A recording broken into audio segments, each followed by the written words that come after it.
John Reisner, What up, Erskin? what's going on, man? Well, I was dancing to your choir, so that was good. I love it. Spurgeon. Does anyone not like Spurgeon? Do you guys know who Charles Spurgeon is? If you don't, If you don't, I now like you that do. video. That video link. That was good. He just said things that people think but were afraid to say. And he made it practical. He would connect it to things people understood in their daily lives. And so justification, it's a big deal. It's a big deal. And my Catholic friends are watching this today, and my evangelical friends are watching this. Everybody's watching this today. And so no pressure, but can you just back up for just a second and tell the world how we even know one another and kind of what some of the adventures that we've gotten into are? Well, this is the first time we've ever met. No, I know Erskin from church in Franklin, Tennessee. And we've done a lot of different things, abortion stuff, evangelism.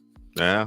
India. You're going back to, I'm not going to say where, but you're going somewhere. Can you Yes, say I'm going somewhere in the world that we have been to together. somewhere in the world doesn't rhyme with any of that. But that's coming up. And so, we've been all over the place. And then you did a concert here, which was awesome. And everyone, if you could heckle Erskin in the comments, we want him to come back, but he says it's too cold. But it's like 95 degrees right now. I don't know what's happening in the world. Look, it's 95 degrees in Nashville, and I'm still wearing a jacket. I know it. I saw that. Also, your friend from the show, Jason, right? It's Jason. That was a snowy shot. We need a fall shot of him in that car. So, yeah. Well, we'll try to get something here relatively soon. He's getting married. Right. He's getting married, and so maybe we can get another cut in from him. Okay. All right. Well, John, let's get to the subject matter of justification. You are the host of Daily Theology, and your channel has blown up because you are not scared, my friend, to deal with some of these. I won't even call them controversial, but some of these biblical topics that most people are afraid because they're lily-livered cowards that are out there. We went to the Wild West.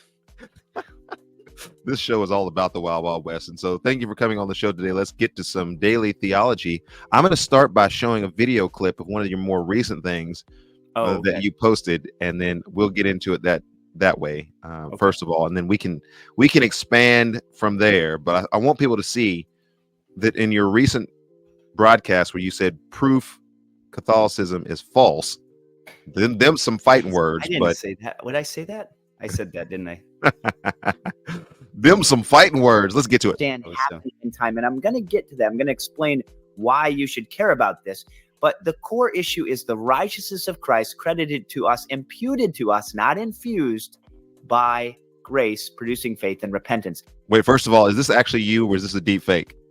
It's a deep fake, 100%.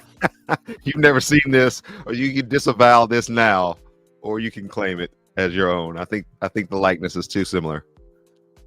Here's R.C. Sproul on imputation. But at the heart of the gospel is a double imputation. My sin is imputed to Jesus. So good.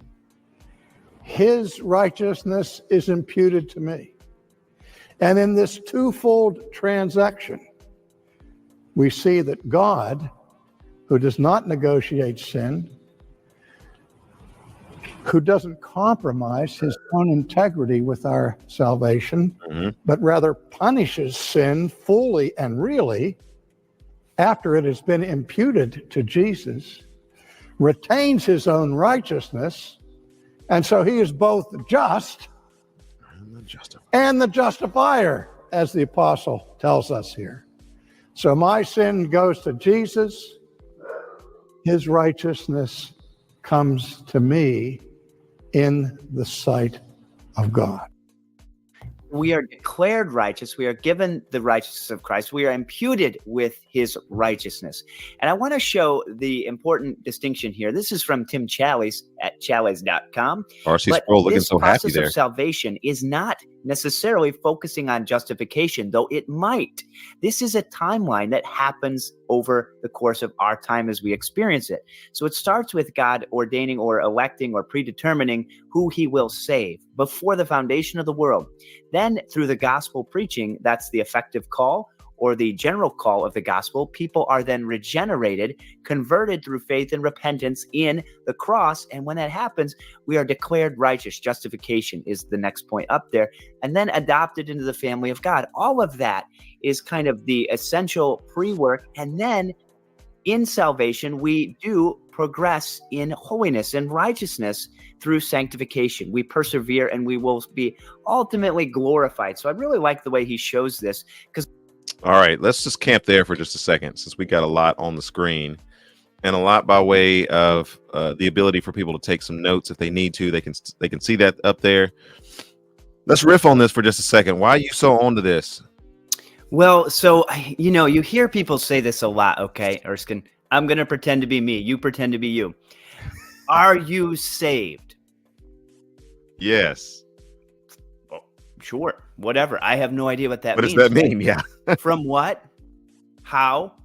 What are we saying? Because when you actually look at this topic, I think one of the things, and I want this to seem encouraging instead of condemning, we really need to distinguish the finer points of theology.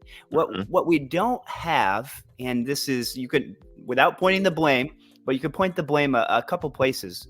I think dads, number one, teaching theology, teaching. Okay, dads, you get the first bullet. Some of the pastors not adequately distinguishing doctrine in their classes, teaching, or even sermons, because they don't want to be pastors. You got a bullet too. Divisive. The way we teach and disciple, but ultimately here, the issue is the finer points of theology. Because if you just say, "Are you saved?" a Catholic will say, "I believe by faith in the life, death, burial, and resurrection of Jesus."